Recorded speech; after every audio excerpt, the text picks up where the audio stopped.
Large John McCarthy analyzes the matchup between Oliveira and Topuria for the unclaimed lightweight title. At UFC 317, the UFC lightweight championship is back on the table with Islam Makhachev officially moving up to welterweight, and who better to compete for it than two of the sport's most exciting stars, Ilia Topuria and Charles Oliveira, scheduled for International Fight Week at UFC 317. The stakes in this game are extremely high, and Big John didn't waste any time in explaining what fans may anticipate when these two murderers square off. Let's start by discussing momentum. After brutally overthrowing Alex Volkanovski and destroying Max Holloway in his first defense, El Matador is currently riding a wave of dominance. The unbeaten Georgian is now concentrating on lightweight. Gold, Ilia is one of the most dangerous pressure fighters in the UFC right now because of his quickness, footwork, and deadly boxing. What's even more frightening is that he's still getting better. But the submission king himself is in his way. Former champion Charles de Bronx Oliveira, whose resume is full of finishes, adds turmoil, unpredictableness, and top-tier jiu-jitsu to every major bout. John emphasized that although Oliveira has appeared weak in the past, anyone, especially Topuria man, would find him to be a nightmare opponent. Man, I'll tell you what, this is a great fight. Although Ilia is very good on the ground, I think that, he can be caught just like anybody. Charles has gotten into that, it really changed him as a fighter as far as how dangerous he became, because you could hurt him and he was going to try to hurt you back right away. He's just this guy now that you're looking at. I think Topuria is a perfect blend of dangerous on the feet with power. He's not a real kicker, where Charles is very good, especially with that front push and deep kick that he throws. He uses it as a jab, and he keeps on coming back to hitting you in the solar plexus, hitting you to the sternum, all these places that he keeps on popping. It affects you. It affects your breathing rhythm. It does a lot of things to you. He uses more of the kickboxing, Muay Thai look. He brings the leg up a lot and stuff, where Topuria is more boxing centric, but he'll kick at times. Ali Abdul Aziz, the manager of Islam Makhachev, detailed Islam's stance and took aim at Ilia Topuria. He stated that Islam never intended to quit lightweight. That would only occur if Belal Muhammad lost.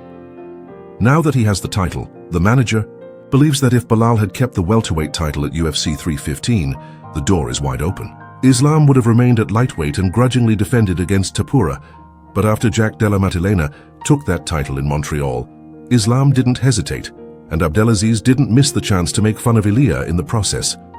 He said that everyone knows who the real champion is, and that he never lost because he walked away on his own terms, not because someone took it from him. With a 15-fight win streak, 8 finishes in his last 9, and 5 title fights in just over 2 years, Islam didn't just dominate the division. He cleared it out completely. He believes that a fully fueled, non-depleted Makhachev at 170 will completely destroy the lightweight division, saying he will have 2 belts over his shoulder because he's still the lightweight champion. Additionally, Topuria was told to be grateful. Just as Khabib went away as the king, Ilia wouldn't even be able to touch a UFC belt if Islam didn't move aside. Islam's current goal is to hold 2 thrones, one by physical succession and the other through inheritance. If he have to fight Ilia, no problem, he would have fought Ilia. But when Islam go out there and finish Ilia, he was almost 4-1 underdog, a favorite, right? People are gonna say, and Ilia is a very skilled fighter. I'm not taking anything away from him. It's always, I respect him as a fighter, But if Islam go there, starch him or beat him, right? That people are gonna say he beat a 45-pounder. Honestly, the UFC was great.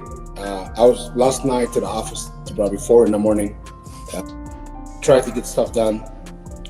The one thing, Islam will fight this year. This is the word that was given to me by Hunter, by Dana, by everybody. They always, whatever they say, they do. And he will fight someone. It can be anybody, but Jack Maddalena is the champion. Islam will fight him. But Jack is not ready. This belt will be, Islam will fight for the belt. Not an interim belt, for a real UFC belt. During his debut on Adam Zuba's Russian YouTube channel, Khamzat Chimaev gives Dricus Du Plessis a terrifying death threat ahead of UFC 319. When questioned about his eagerly awaited fight with DDP at UFC 319, Khamzat let his emotions run wild, particularly after the reporter brought up DDP's recent trash talk, which went beyond fight promotion into extremely personal territory, the Chechen star didn't mince words. There has long been trash talk between the two celebrities, but DDP's public mockery of Khamzat's cleft lip, a noticeable scar from childhood, was particularly noteworthy. The remark was far more hurtful than it first appeared to be, since it touched on something much deeper, connected to personal history and real-life challenges.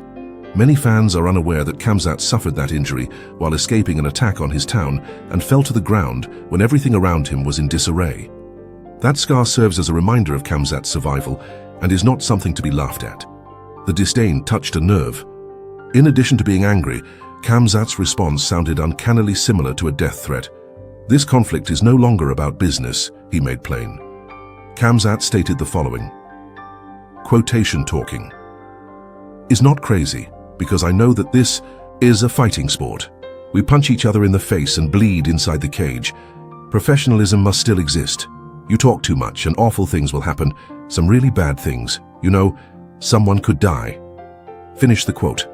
UFC 319 was already expected to be a huge event, but the build-up will be even more intense now that the emotions are so intense and personal. It's all about that chin, and Aljamain Sterling is supporting Ilia Topuria to dash Charles Oliveira's ambitions of winning the title. Sterling drew attention to Oliveira's career's recurrent theme, being fired. Oliveira has 4 TKO defeats on his career and has been knocked down in 4 of his previous 7 fights, despite being one of the sickest submission specialists in UFC history. Oliveira suffered some significant injuries later in the bout, even in his most recent bout against Michael Chandler at UFC 309.